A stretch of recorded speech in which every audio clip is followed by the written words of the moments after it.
we doing? Somebody say Great. up.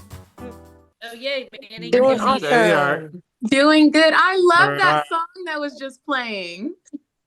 Yeah, I in my previous life I was a DJ in college, and I still wish I had some DJ skills. So this is You're my doing one great. chance to You're a great throw DJ. I'm some gonna start music calling you at you. DJ Brett. There you go.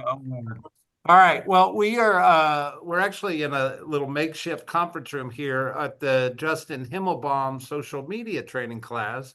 And I don't know, social media it's just a way of life these days, and the skills around that is such a big deal. So we'll get all the notes. I know if you're on this call, you're not here in the class. So but we will make sure we get all the notes to you guys. So hope you're doing well. It's Monday. And I actually, Kelly, if we can, I want to start with a conversation. And the conversation is, as we get through these numbers, you're going to see that inventory is continuing to grow and grow and grow. And that's exciting. I think inventory was a scarce resource for so long that any inventory growth is such a welcomed thing. Yet we know that there's still probably a third of the inventory that expires, meaning two-thirds is going to sell, one-third is probably going to expire, which is not exciting if you're a listing agent because that's lost opportunity and that kind of a thing. Yet, when we taught the value squared class, one of the perspectives was, how are you setting expectations with sellers? What's your communication strategy with sellers? And I want to give you guys an action plan out of this industry update that we do every Monday. If I was selling real estate today, I think I would be doing a weekly communication with my sellers. And I think at the top of that weekly communication, I would have maybe a 3 bullet point. Hey, here's what I'm seeing in the marketplace. Here's what is going on out there in the marketplace. And when you show up to this industry update call every Monday, if you would just take 5 or 10 minutes while on this call or immediately after this call and go, hey, what are my 3 bullet points that I want to communicate to my sellers this week of what's going on in the market? We're doing all the heavy lifting for you. You just need to show up, pay attention, take your 3 talking points away, and then that becomes your communication with your sellers every week of, hey, inventory grew, or hey, we had a holiday weekend and we saw that the market didn't respond very well during the holiday weekend, or whatever the talking point is that week. I think it would be very strategic for you to walk away from this call every week with 3 talking points. What do you think? Yeah. I 100% agree. Actually, we used to do this before the pandemic. We would actually used to tell them what of their competition may have actually gotten offers on and why, what they had, maybe that therefore what we didn't have. Or we would talk about, did interest rates fluctuate? Did something that actually was a thing we all used to do. So I think it's dusting off the old habits again. Yeah, for sure. All right, well, let's jump into the numbers here. Let me get my screen up. All right. So let's start with Fulton County. So here's talking point A or 1. Yeah. Look at that active inventory number. Yeah. 1,208 new listings came on the market in the last 7 days. If you kind of look back, 1,208 is a big number. Yeah. And the week of Memorial Weekend, it was still over 1,000. And the week before, it's still kind of running around that Memorial Day weekend was at 1,000. But the week before was 1,246, 1,148, 1,267. Inventory is up. And it's kind of interesting to me because that we've been having this ongoing dialogue of, did the spring market get pushed further into the year? That sure looks like it. But if I look at those 1,208 new listings in Fulton County, where my brain goes to is all 1,200 of those people probably have an intention of their house selling before the end of the summer. I would say they're likely wanting it done so that before even school starts again, which is in 2 months. Yeah. So, And if I know 30 or a third of them are going to expire, that means 800 of that 1,200 is going to sell probably in the next 90 days. So that tells me there's a lot of opportunity that is like boom right now. The next 90 days is going to be a pretty active 90 days in real estate, I would think. But nonetheless, I don't want to get too far off track here. I just telling you where my brain goes so you start to think kind of in strategy terms. 145 said yes to the house. I think that's like said yes to the dress. They said Right. yes to the house, right? That's such a great number. We had a low number the week before. I believe it was a Holidays and just coming holiday, out, one less vacation. work day, all that stuff. We've got another holiday coming up with Juneteenth in 10 days, so that's going to have some disruption. But the 265 pending is a really healthy. I like it when it's north of 300, but 265 is still healthy, and 360 closed in the last 7 days is a huge number. And it's kind of weird to me because normally we spike at the end of the month, and we're now, that's the second week of the month, but it's also the week after Memorial Day weekend. I'll take it by all means. I'm just, it's an odd spike in closings in a weird time of the month. You know, it's very, this is anecdotal, but our office is closing a lot the first week of June. Yeah. Which you would have thought, okay, that will happen the last couple of weeks of June. So it could just be, you know, if you didn't get in before the holiday Memorial weekend, you're getting it afterwards. So, Yeah. Well, let's look at the other counties. So DeKalb had 774, which is in perspective, is a big number for DeKalb. They had 93 go under contract. I like DeKalb when it's over 100, but 93 is still a good number of properties saying yes to the house. 176 are currently pending, which is healthy. I like it when it's closer to 200, but I'll take 176, right? And then they had a spike too. So it was a big closing week last week. 201 closed out in the last 7 days. That's it, from looks of it, the largest closing week in DeKalb County year to date. that's good.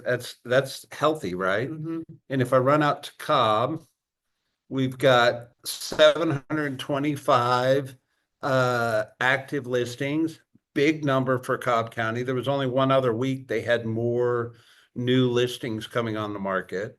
96 went under contract. Again, I love it over 100. I'm happy with 96, right? And then 224 closed out. So even though it's weird to me, all three big counties in Metro Atlanta had a big closing week. So, which is great, right? So it just tells us that, boom, spring market got pushed, summer is here.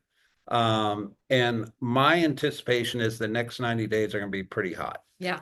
I'll also say this though, if you're in an area that is very much school driven, it could be certain parts of Cobb, Gwinnett, you know, very strong school districts. I would actually tell you though, if your listing has been sitting, you have a good solid 3 weeks or so to get it under contract to make that next school year move.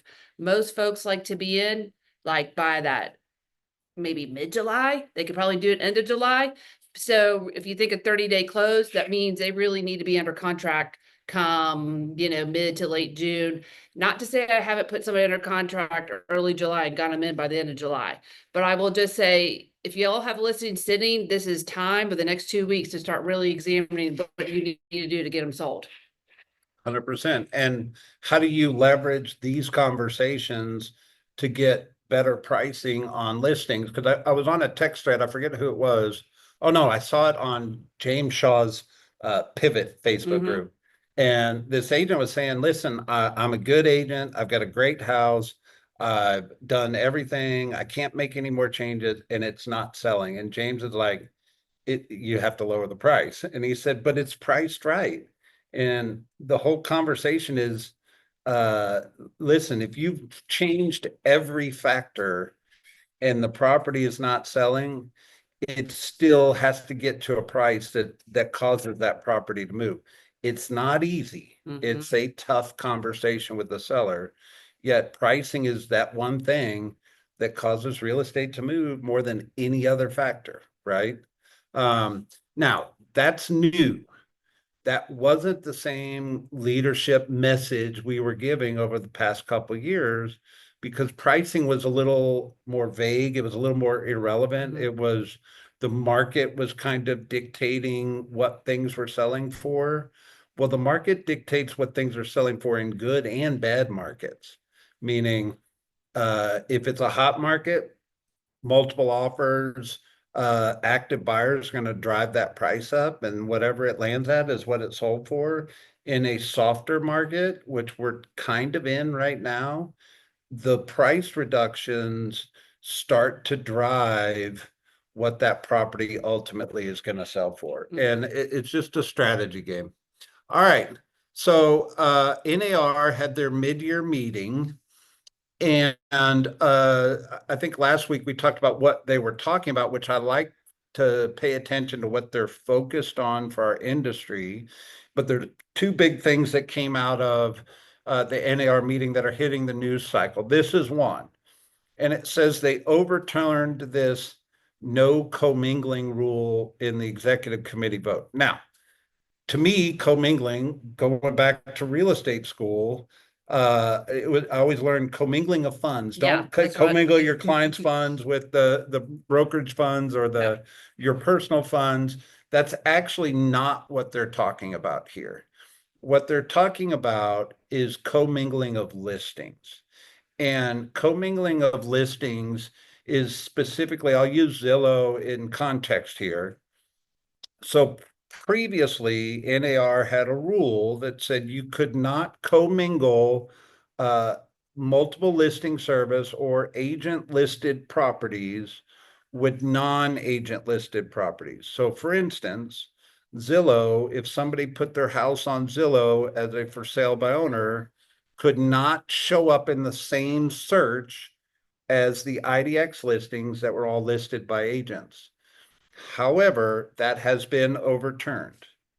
And there's a couple reasons behind it. The Department of Justice was very adamant about fair practices and all this stuff. So if your buyer goes on Zillow, they are going to see for sale by owner listings side by side with realtor listed properties.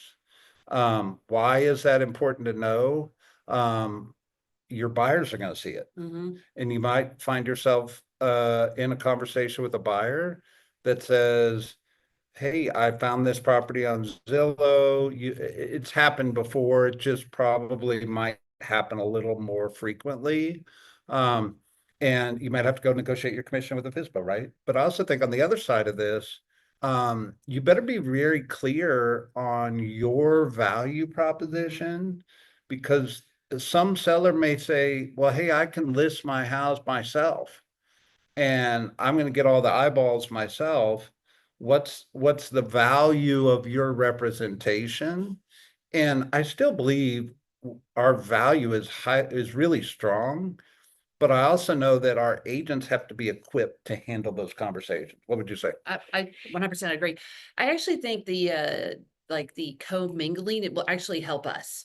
Because if I saw this little secret side of a site, then I would feel like I have to keep it secret. First, if it's amongst everything, what you just have to do is coach your buyer consultation that they take a screenshot of that, send it to you, let you be the first to contact that seller.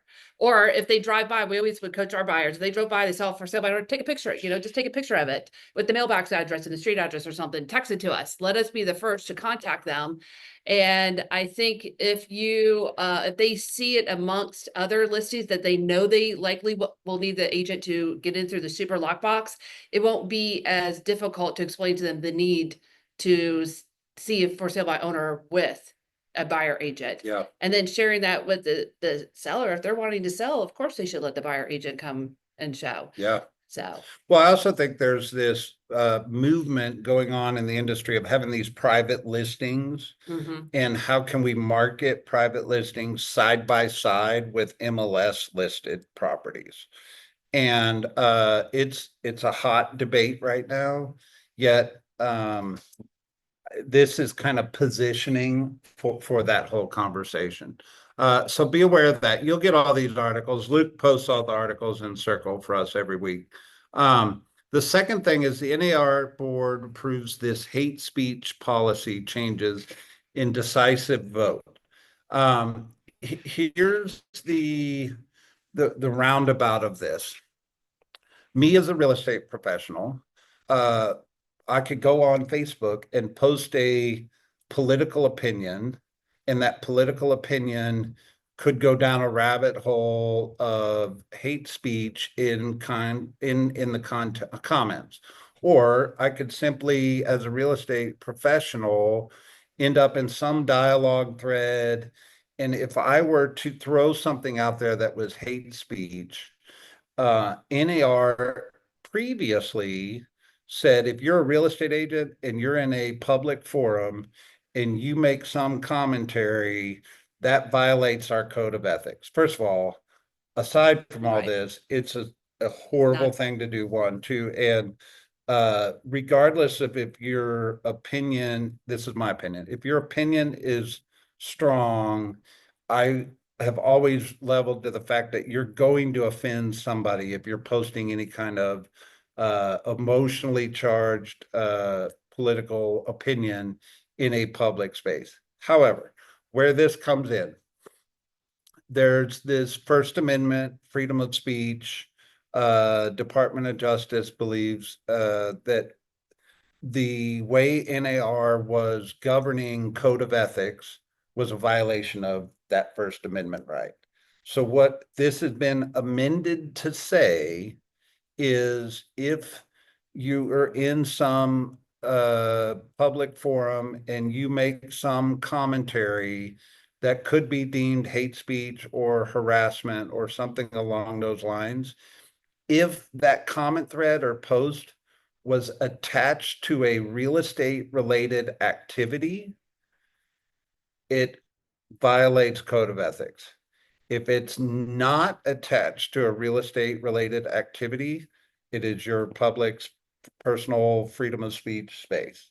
So they just created a clarity around if it's in context of a real estate related activity versus non-real estate related activity.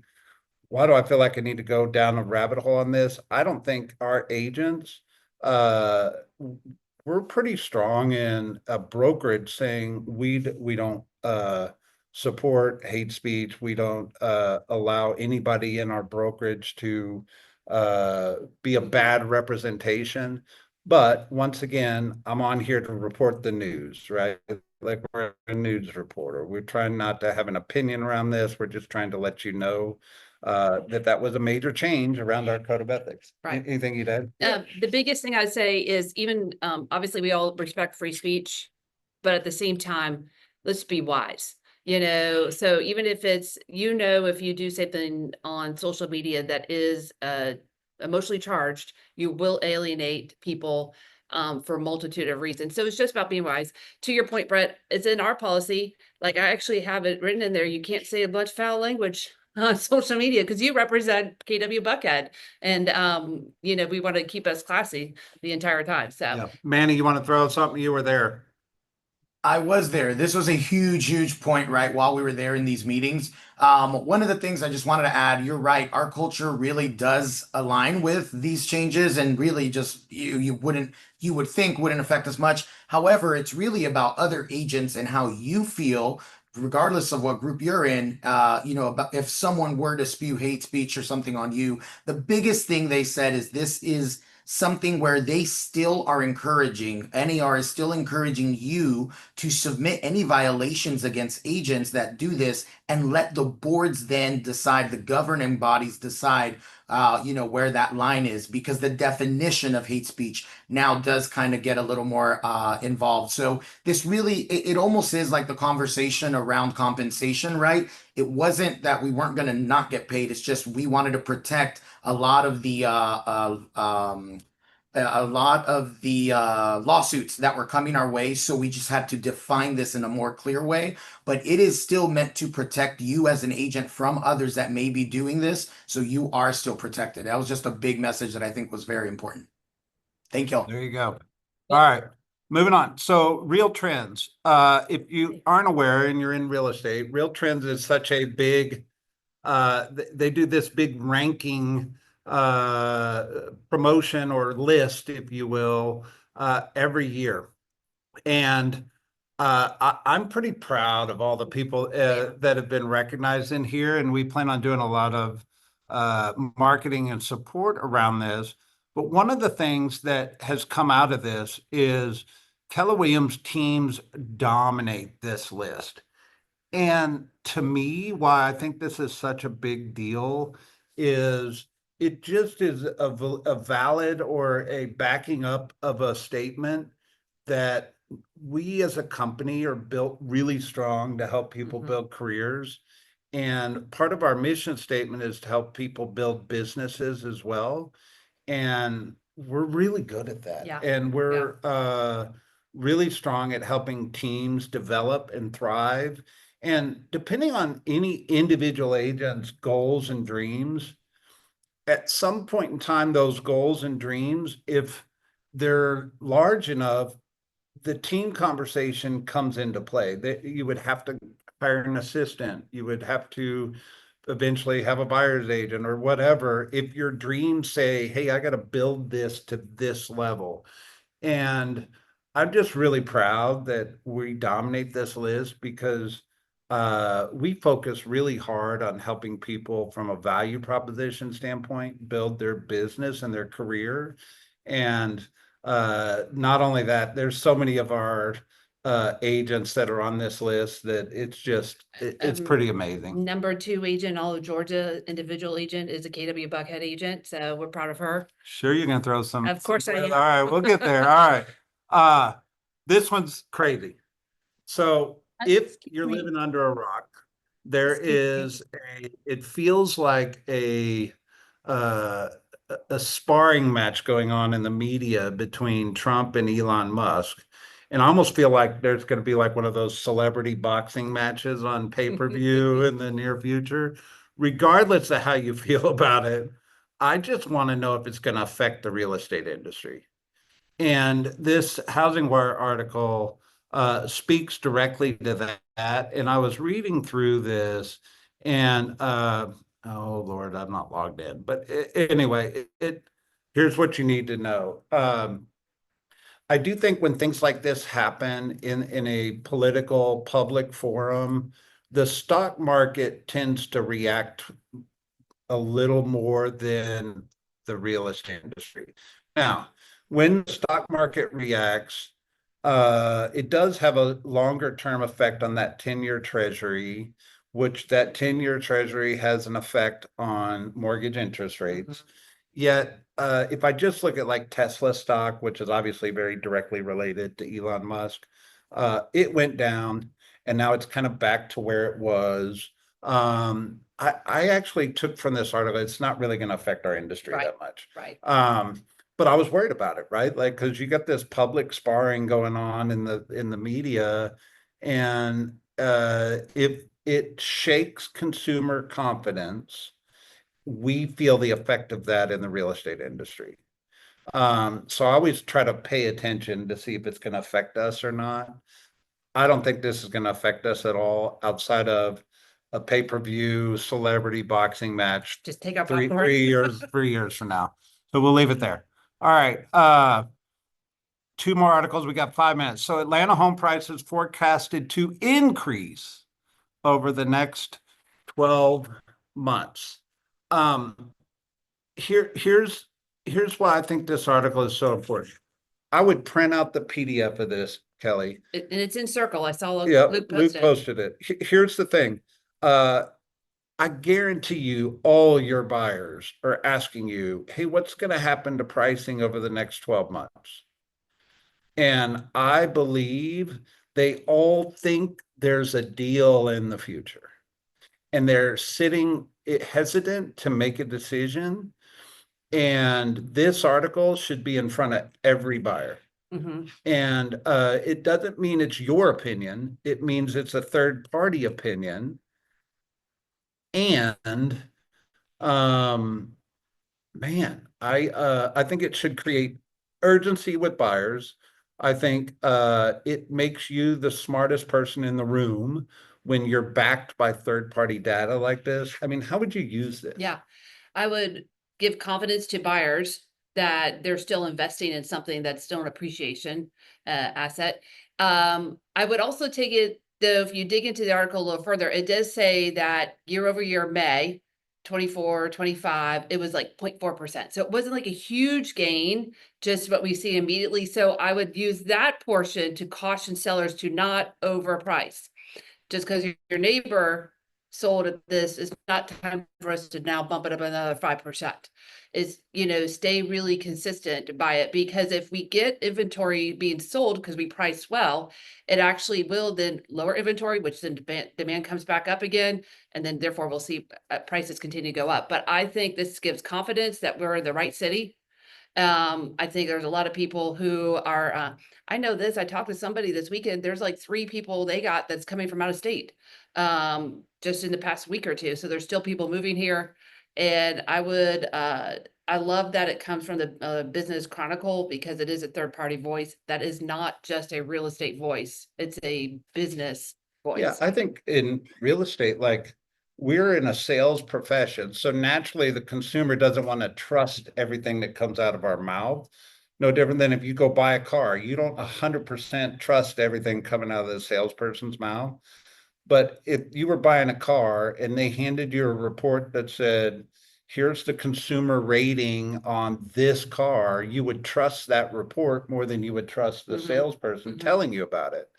So if you're a real estate professional and you hand them this article, they're going to trust the article more than just you telling them.